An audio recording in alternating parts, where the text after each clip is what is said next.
If we look at exercise programming, particularly for people with dyslipidemia, you can see there really aren't any major differences than what would be done for a normal healthy adult, but the focus is on weight loss. So 50 or 60 minutes more of daily exercise. So we are going to be a little bit more moderate intensity. So focusing on recommending 5 days a week, so the higher end of that, to focus on calorie or energy expenditure, 40 to 75% of VO2 max or heart rate reserve, and to try to get people to do more activity throughout the day. Again, the volume and the pattern would be 10-minute sessions if they have to do these, but the goal is to get about 60 minutes per day.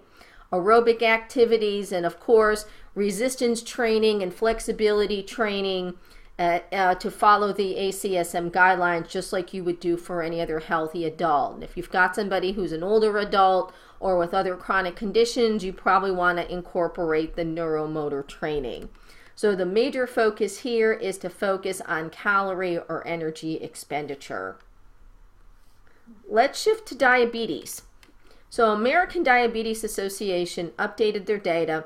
25.8 million people in the US have diabetes, which is really interesting. The numbers are going up, but about a third of those don't know they have diabetes. So that is quite scary, that about a third of people who have diabetes are undiagnosed. We'll go through the plasma glucose levels. Once again, if you have an annual physical and you go in for a fasting blood draw, this is one of the things they're going to look at. So 60 to 99 milligrams per deciliter is considered normal. 100 to 125 is considered pre-diabetes, also known as impaired fasting glucose. This is really important because with the pre-diabetes, if this is left untreated, it is very likely to progress to diabetes. So people are not quite there with diabetes, but they're not normal either.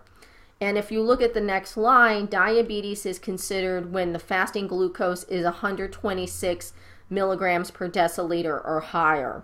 So there are other organizations that use different cut points for pre-diabetes, but ACSM uses 100 to 125.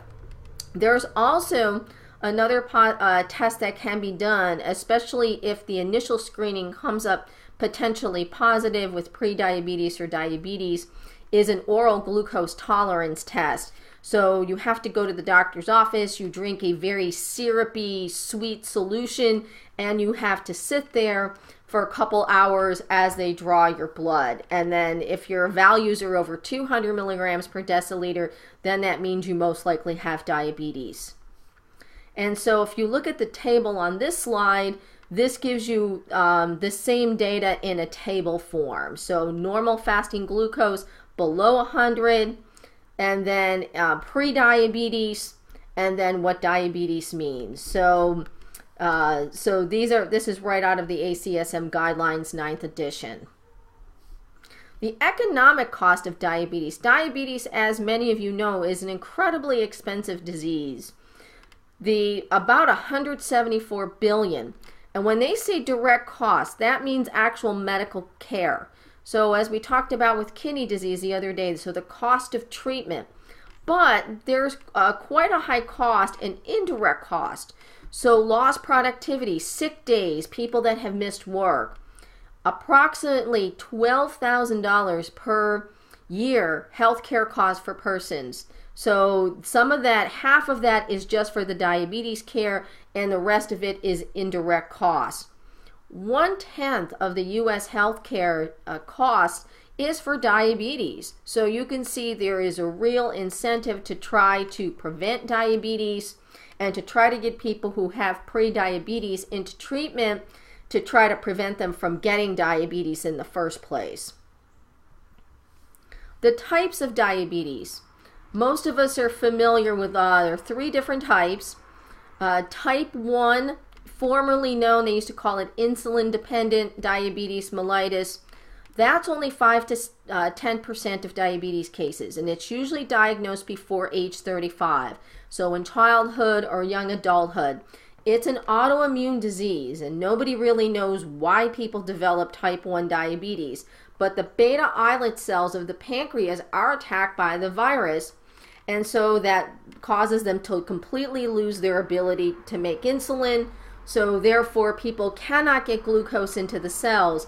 And what they end up with is extremely high blood glucose levels. So a fasting blood glucose might be 160 to 180 or even higher than that. They're going to have glucose in their urine, polyuria, frequency of urination, and they will also have polydipsia, which is excess thirst.